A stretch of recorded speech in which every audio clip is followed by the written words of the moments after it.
memahu hayuning bawono ambrasta durhangkara.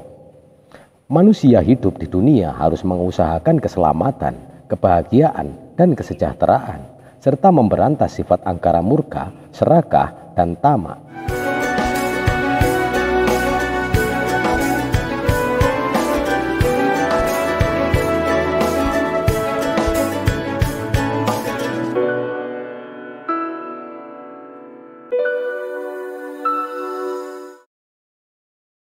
Angin sore di kediaman Wali Paidi lumayan besar, mirip di pantai, bahkan lebih besar.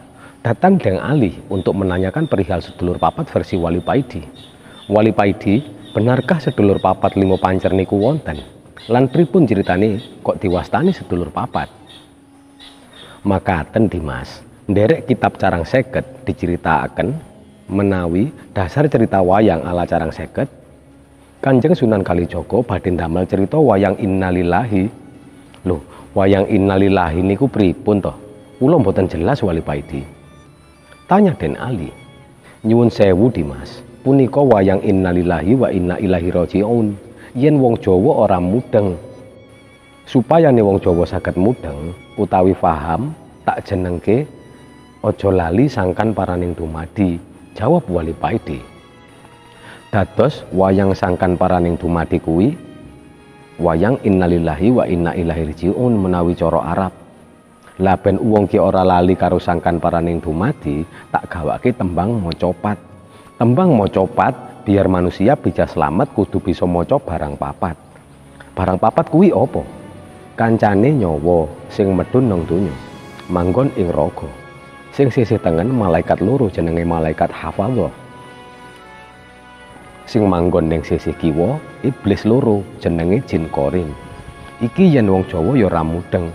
Pramila iki tak jenenge sedulur papat limo pancer. Loro ning tengen malaikat, loro ning kiwa iblis. Yen masalah pancer, yen awake ora ngerti bisa dadi perkara lho. Amarga ing wayah pancer iki merlokake samubarang. Nggunakake kekuatan sing tengen bisa, nganggo kekuatan sing kiwa uga bisa. Kaya to wong lanang kang nembe nandang wuyung, utawa wong lanang kan lagi kasmaran maring wong wadon arep nggunakake kekuatan sing tengen bisa. Carane poso 3 dina sing diwaca ya Rahman ya Rahim. Sesuk mesti wong wadone ngomong I love you, kuwi lek gawe cara tengen lewat jalur malaikat. Nggunakake kekuatan sing kiwa uga bisa. Carane poso ngebleng 3 dina sing diwaca sun amata aji. Ajiku si jaran goyang, ya padha-padha bisa. Dadi padha-padha kelakone, ananging sing kiwa ora dianjurake amarga kuwi carane iblis. Dadi yen kiai sing tirakate kuat ya padhang, dukun sing ora tau adus yen tirakat ya padhang. Dadi padha-padha padhange. Goleki pitik ilang takon kiai ya ketemu, takon dukun sing ora tau adus ya ketemu. Mung bedane siji, tengen kaya padhange lampu, sing sijine kiwa kaya padhange omah kobong. Goleki pitik bengi-bengi nggawa lampu senter ya ketemu, nggawa blarak utawa obor dibendel obong ya ketemu. Lampune senter wutuh, blarake kobong entek. Kuwi bedane tengen karo kiwa, padha-padha kelakone. Yen ngono Dimas, kanthi kawitan iki tak gawekne maneh tembang Mas Kumambang. Medune nyawa nang alam donya kanthi kikapati. Dipitoni sing kanthi waosan Al-Qur'an lan sholawat. Mas Kumambang medune nyawa nang alam donya kok mlebu nang regane ibu dadi bayi. Mengko yen lahir tak jenengi tembang mijil. Mijil tegese bocah lahir rupa lanang rupa wadon. Yen lanang wedhus loro, yen wedok wedhus siji diakekohi, disedekahaken teng tangga tepale. Sakwise mijil tembange kinanti. Kinanti bocah cilik-cilik kuwi kinanti, kudu kanthi akhlak dikanthi agama. Kinanti cilik-cilik kok ora diajari akhlak, ora dikanthi agama mengko ndak meleset. Amarga manungsa arep mlebu tembang sinom. Sinom tegese bocah bakal dadi enom. Bocah yen enom dablek angel diwulang. Sakwise kuwi tembange Asmaradana. Asmaradana tegese bocah sing atine wis ketaman asmara. Wis wiwit jatuh cinta. Ora bisa diajari. Wong tai kucing wae jarine rasa coklat kok. Sebabe Asmaradana tembange gambuh. Gambuh tegese tempuk bocah lanang wadon bangun omah-omah, Diterusake tembang dandang gula. Dandang gula tegese dandang pahit, gula legi. Yen entuk bojo pinter golek duit, uripe rukun adem ayem kuwi entuke legi kaya gula. Nanging yen entuk bojo kang gaweane ming tayupan, karaokean, anane mung ramal togel, bali-bali nggablok. Kuwi entuke pahit kaya dandang. Dadi wis bisa ngrasakne pahit legine urip. Diterusake tembang Durma. Durma tegese wayahe dermake Raja Brana. Ilmu khairun nas anfa'uhum linnas. Saapi-apike manungsa sing manfaat kanggo wong liyan, tapi ora dimanfaatke wong liya. Banjur tembunge pangkur. Pangkur tegese manungsa ngerti-ngerti mungkur saka donya. Pramila yen ndang mungkur golek dalan sing bener, mlebu masjid, golek ulama sadurunge mati. Banjur tembang Megatruh. Megatruh tegese copot raga sak sukmane. Paling keri tembange Pucung. Pucung tegese manungsa ming dipocong sluku-sluku bathok. Yen wis dipocong terus dilebokne nang lawang ciut. Mula dijenengi buyut kuwi tegese siap-siap mlebu lawang ciut. Yen wis mlebu lawang ciut ketemu karo malaikat Mungkar Nakir. Yen lali karo sangkan paraning dumadi, nalika ditakoni malaikat kok ora bisa mangsuli, ya langsung dicanggah karo malaikate. Dadi wareng wedi ndelok akhirat, diudek-udek nang neraka, digantung kaya siwur, ditutuki modal madil kaya tarangan bodol, ajur mumur kaya gedhebok bosok. Dadi pangkate anak, bapak, simbah, buyut, canggah, wareng, udek-udek, gantung siwur, tarangan bodol, gedhebok bosok. Iki lho piwulange para ulama mbiyen. Piwulangi nganggo cara sing luar biasa. Dadi wong Jawa malah padha mudeng, padha guyub rukun, ora malah padha padu pinter-pinteran dalil lan hadis. Ngaji malam Jumat dengan Wali Paidi membahas ajaran Kanjeng Sunan Kalijaga, ajaran yang adiluhung, laku atas jisim kasar tentang Astatopo atau 8 topo dalam suluk linglung. Ajaran ini diwariskan oleh Sunan Bonang kepada Sunan Kalijaga, lalu oleh Sunan Kalijaga diwariskan kepada Raden Ayu Supartini Mursidi, diajarkan ke Wali Paidi. Isi Astatapa adalah: yang pertama, badan, tapanya berupa sopan santun, zakatnya gemar melakukan kebajikan. Yang kedua, hati atau budi, tapanya rela dan sabar, zakatnya bersih dari prasangka. Nafsu, tapanya berhati ikhlas, zakatnya tabah dalam kesengsaraan dan mampu mengampuni kesalahan.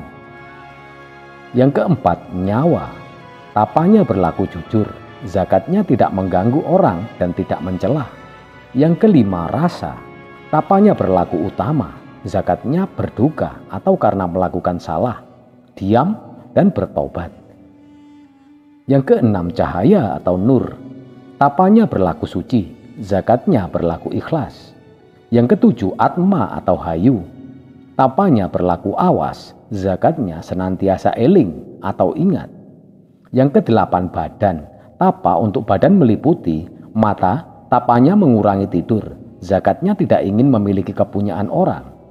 Telinga, tapanya mencegah amarah, zakatnya tidak mendengarkan perkataan buruk. Hidung, tapanya mengurangi minum, zakatnya tidak suka mencela keburukan orang lain. Lisan, tapanya mengurangi makan, zakatnya menghindari perkataan buruk. Aurat, tapanya menahan syahwat, zakatnya menghindari zina. Tangan, tapanya menghindar dari tindakan mencuri, zakatnya tidak suka memukul orang lain. Kaki, tapanya tidak berjalan untuk melakukan kejahatan, zakatnya berjalan ke arah kebaikan. Semoga pitutur ini bisa bermanfaat bagi kita semua. Beberapa pitutur luhur Kanjeng Sunan Kalijaga. Yang pertama, urip iku urup, hidup itu nyala. Hidup itu hendaknya memberi manfaat bagi orang lain di sekitar kita. Semakin besar manfaat yang bisa kita berikan, tentu akan lebih baik.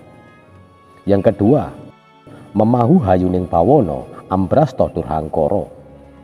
Manusia hidup di dunia harus mengusahakan keselamatan, kebahagiaan, dan kesejahteraan. serta memberantas sifat angkara murka, serakah, dan tamak. Dalam bahasa Arab bisa disebutkan dengan amar ma'ruf nahi mungkar. Yang ketiga, Suro Dinojoyo, Jaya Ningrat, Lembur Dening Pangastuti. Segala sifat keras hati, picik, angkara murka hanya bisa dikalahkan dengan sikap bijak, lembut hati, dan sabar. Yang keempat, ngeluruk tanpa bolo, menang tanpa ngasorake, sekti tanpa aji-aji, sugih tanpa bondo. Yang artinya, berjuang tanpa perlu membawa massa atau pasukan, menang tanpa merendahkan atau mempermalukan lawan, berwibawa tanpa mengandalkan kekuatan, kekayaan atau kekuasaan, keturunan, kayat tanpa didasari kebendaan. Yang kelima, datan serik lamun ketaman, datan susah lamun kelangan. Jangan gampang sakit hati manakala musibah menimpa diri, jangan sedih manakala kehilangan sesuatu.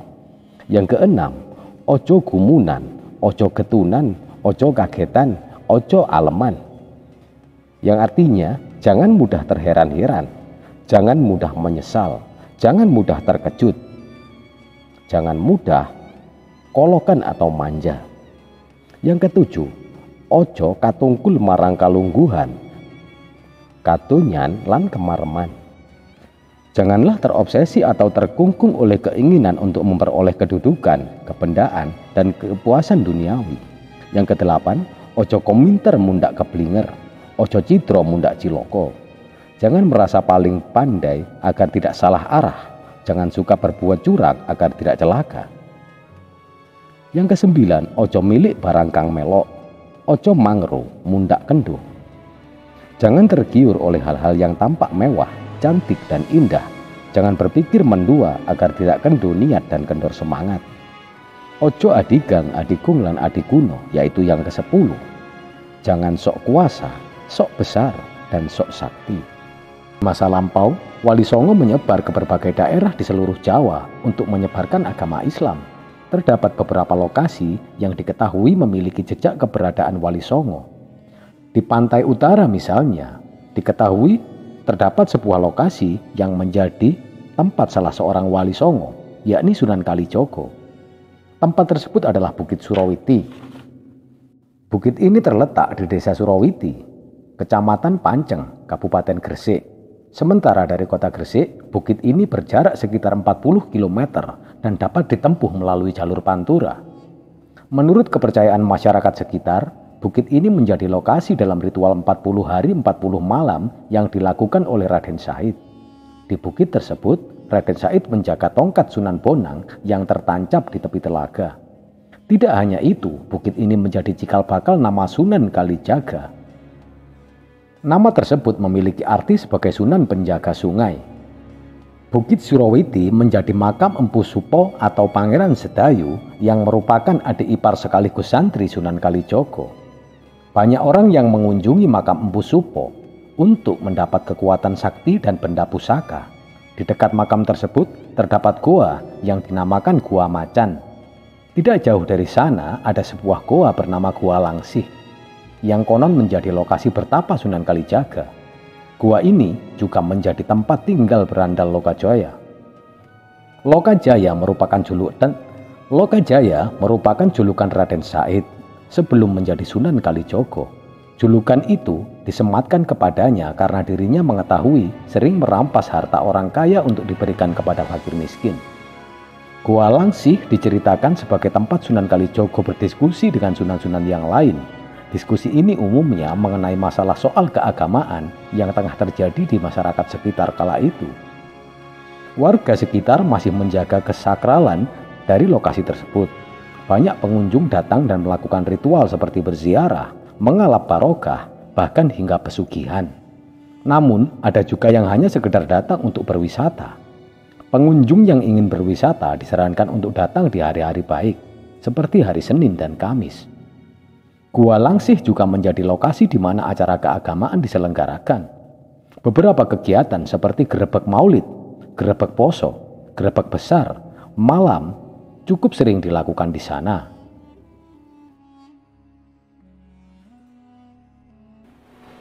Di antara para wali yang lain, Kanjeng Sunan Kalijogo bisa dikatakan satu-satunya wali yang menggunakan pendekatan yang pas, yaitu budaya.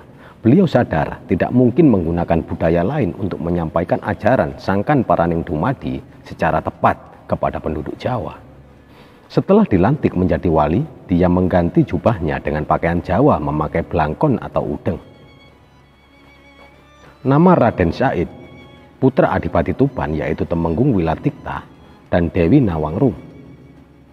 Kadipaten Tuban sebagaimana kadipaten yang lain harus tunduk di bawah kekuasaan kerajaan Majapahit. Nama lain Tumenggung Wilatikna adalah Aryo Tejo IV, keturunan Aryo Tejo III, II, dan I. Aryo Tejo I adalah putra Aryo Adikoro atau Ronggolawe, seorang pendiri kerajaan Majapahit. Jadi bila ditarik dari silsilah ini, Raden Said adalah anak turun pendiri kerajaan Majapahit.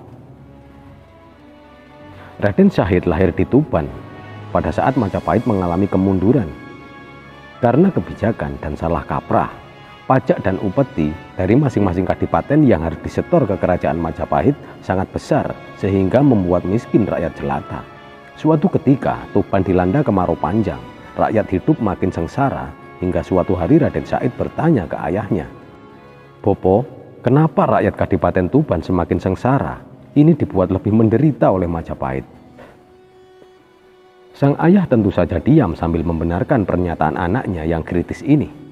Raden Syahid yang melihat nasib rakyatnya merana, terpanggil untuk berjuang dengan caranya sendiri. Cara yang khas anak muda yang penuh semangat juang namun belum diakui eksistensinya, menjadi maling celuring, yaitu pencuri yang baik. Karena hasil curiannya dibagikan kepada orang-orang miskin yang menderita.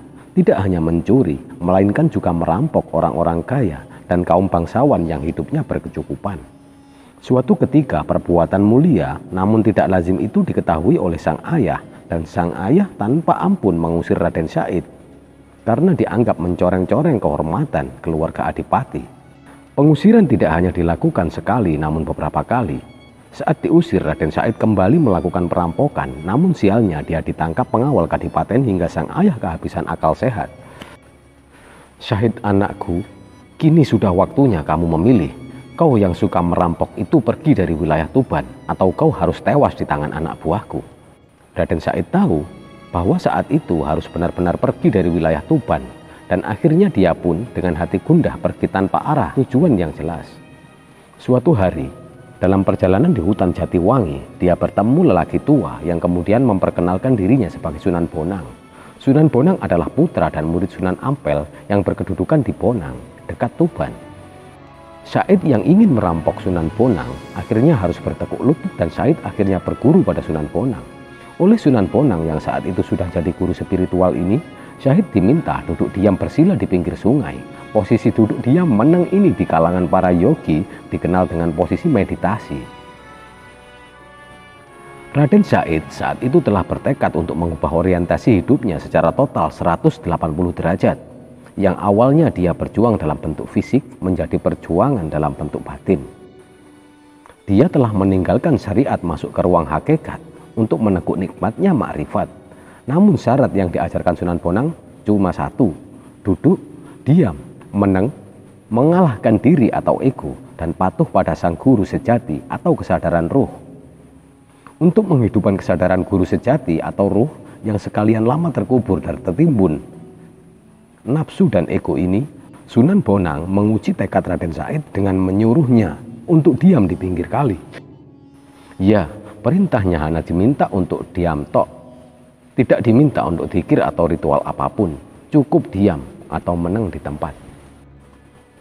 Dia tidak diminta memikirkan tentang Tuhan atau zat yang adikodrati yang menguasai alam semesta.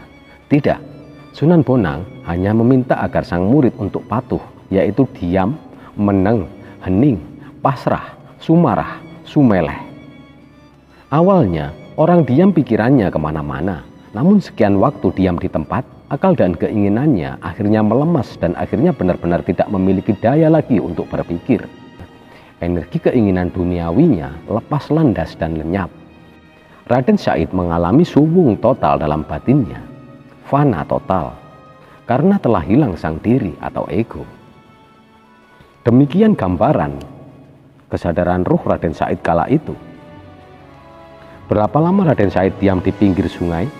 Tidak ada catatan sejarah yang pasti. Namun dalam satu hikayat, sang Sunan bertapa hingga rerumputan menutupi tubuhnya selama 5 tahun. Setelah dianggap selesai dengan kawruh ilmu-ilmu agama, dianjurkan juga oleh Sunan Bonang agar Raden Said berguru ke para wali yang sepuh, yaitu Sunan Ampel di Surabaya dan Sunan Giri di Gresik. Raden Said yang kemudian disebut Sunan Kalijaga ini menggantikan Syekh Subakir, gigih berdakwah hingga Semenanjung Malaya, hingga Thailand, hingga dia juga diberi gelar Syekh Malaya. Malaya berasal dari kata ma dan laya, yang artinya mematikan diri. Jadi orang yang telah mengalami mati sajroning urip, atau orang yang telah berhasil mematikan dirinya atau egonya hingga mampu menghidupkan diri sejati yang merupakan guru sejatinya. Sebab tanpa berhasil mematikan diri, manusia hanya hidup di dunia fata morgana, dunia apus-apus, dunia kulit, dan tidak mampu untuk masuk ke dunia isi dan menyelam di lautan hakikat dan sampai di palung ma'rifatullah. Salah satu ajaran Kanjeng Sunan Kalijogo yang didapat dari guru spiritualnya adalah Sunan Bonang, yaitu ajaran hakikat sholat sebagaimana yang ada di dalam suluk wujil. Utamaning salira puniki anggrawuhono jatining sholat.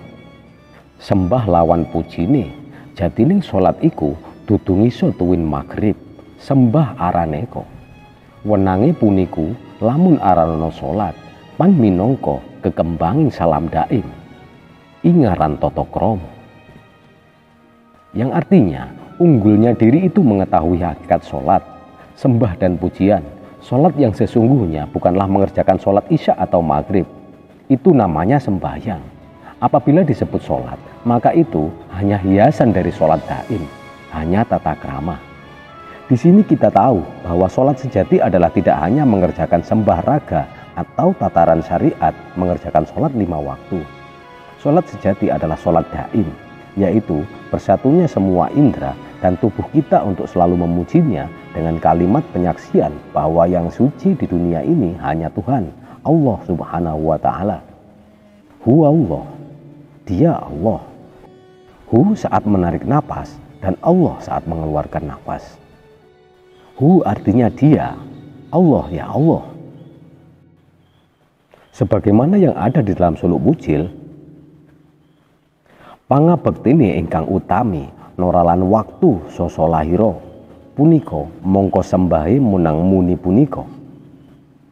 Sasolahe ragane regi tak simpang dadi sembah. Teking wuluhipun tinjo turas dadi sembah. Iku ingkang niat kang sejati, puji tanpa paketan. Yang artinya berbakti yang utama tidak mengenal waktu. Semua tingkah lakunya itulah menyembah Tuhan, Allah Subhanahu wa Ta'ala. Diam bicara, dan semua gerakan tubuh merupakan kegiatan menyembah Tuhan atau Allah. Wudu, berak dan kencing pun juga kegiatan menyembah. Itulah niat sejati, pujian yang tidak pernah berakhir. Jadi hakikat yang disebut sholat daim, nafas kehidupan yang telah manunggaling kawulolan Gusti, yang memanifestasinya adalah semua tingkah laku dan perilaku akhlak manusia yang diniatkan untuk menyembahnya.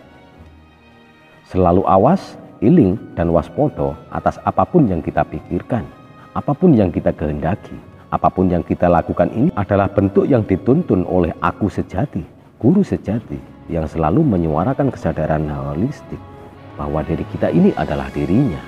Ada kita ini adalah adanya. Kita tidak ada, hanya dia yang ada.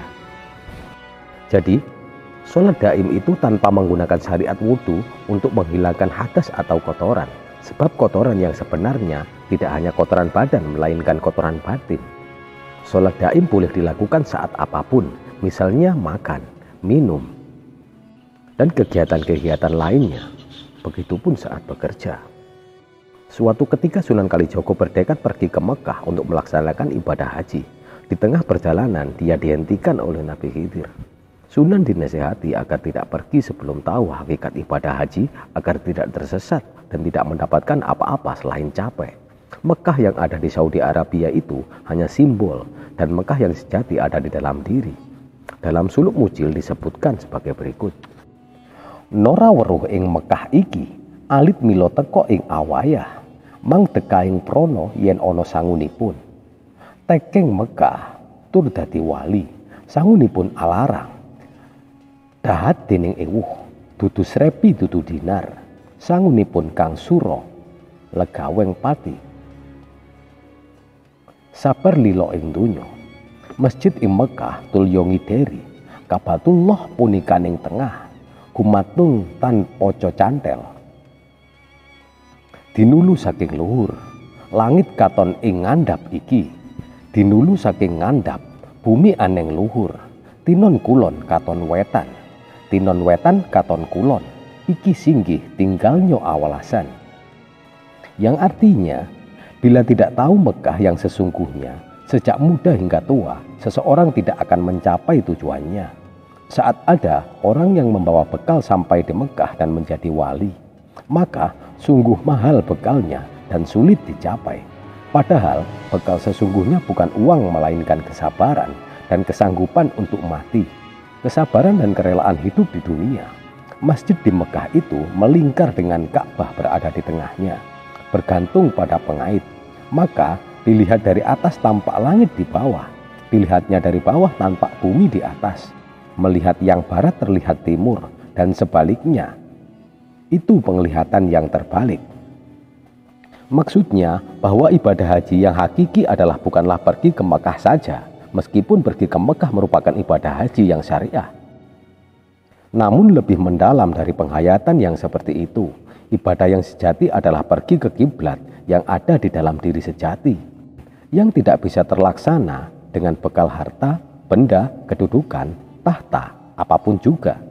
Namun sebaliknya, harus meletakkan semua itu untuk kemudian menang atau diam, dan mematikan seluruh ego atau perasaan atau keakuan, dan berkeliling ke kiblat aku sejati. Inilah Mekah yang metafisik dan batiniah. Memang pemahaman ini seperti terbalik atau jagat walian. Sebab apa yang selama ini kita anggap sebagai kebenaran dan kebaikan masihlah pemahaman yang dangkal.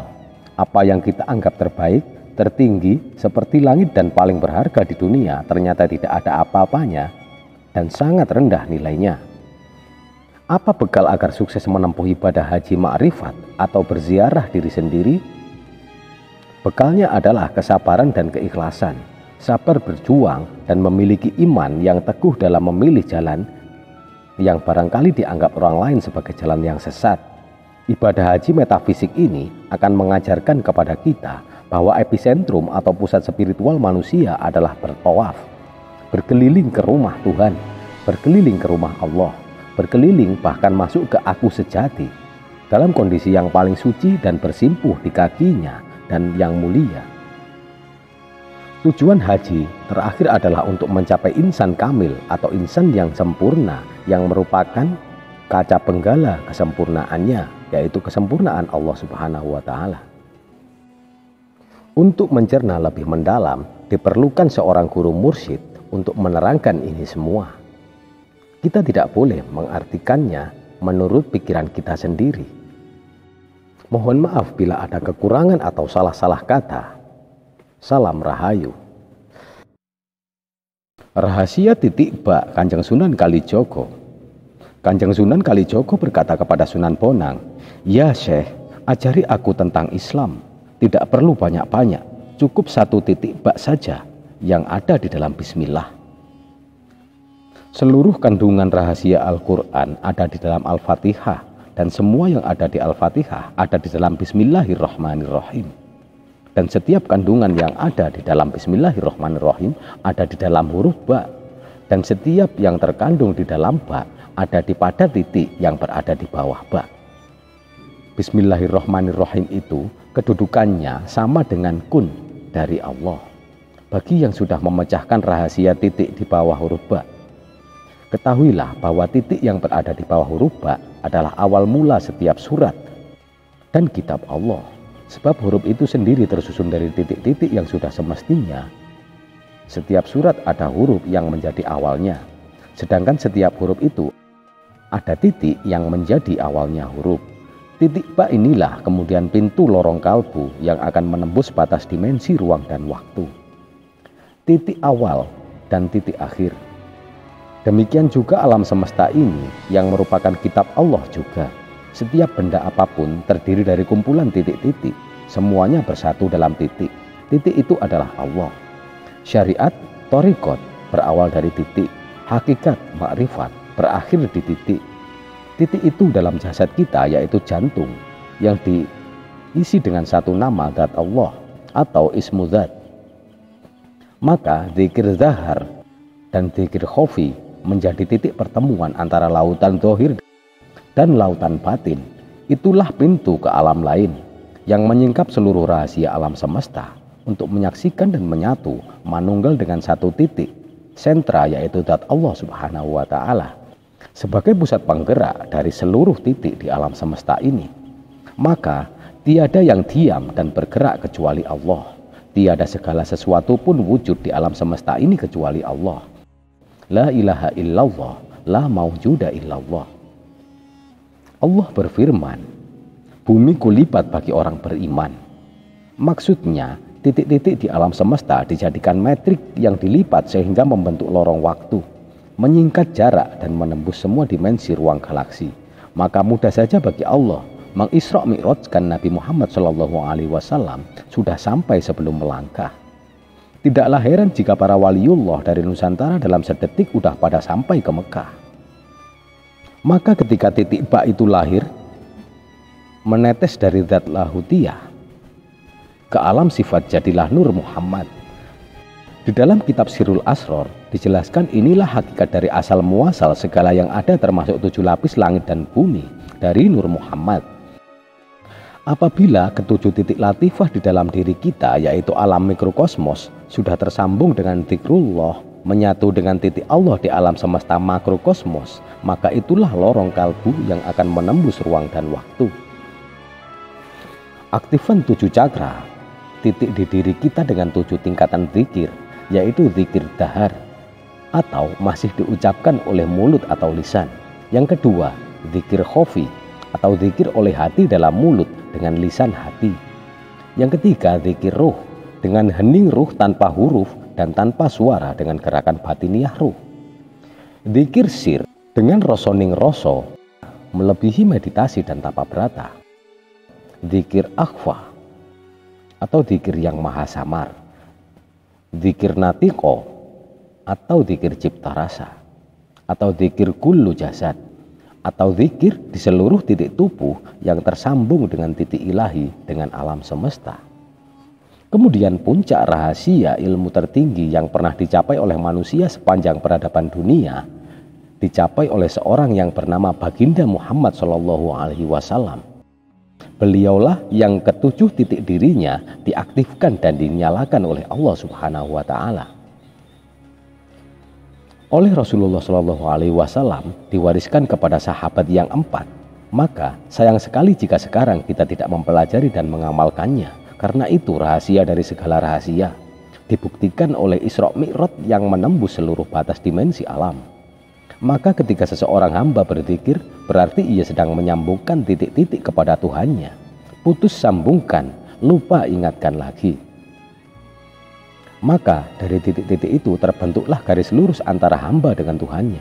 Inilah garis tauhid yang paling lurus. Titik itu kini ada di hati kita. Maka berzikirlah dengan zikir sirri dan zikir akhfa. Maka kita menyatu dengan sentral titik yang maha tunggal, yaitu Allahu Ahad, Allah Subhanahu wa Ta'ala. Yang jauhnya tidak ada kilometer dan dekatnya tidak ada milimeter. Ketika kita ingat sedang berzikir berarti sedang menyatu dalam satu titik. Carilah orang atau mursyid yang mau menjabarkan titik rahasia ba secara gamblang. Wallahu a'lam bishawab.